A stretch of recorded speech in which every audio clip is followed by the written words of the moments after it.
பக்கத்தில் இருக்கும் நந்தி பார்வதியின் சொல் கேட்டு சிரிக்கும் நந்தி.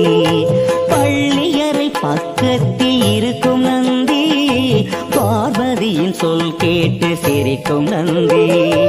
நல்லதொரு ரகசியத்தை காக்கும் நந்தி நாள்தோறும் தண்ணீரில் குளிக்கும்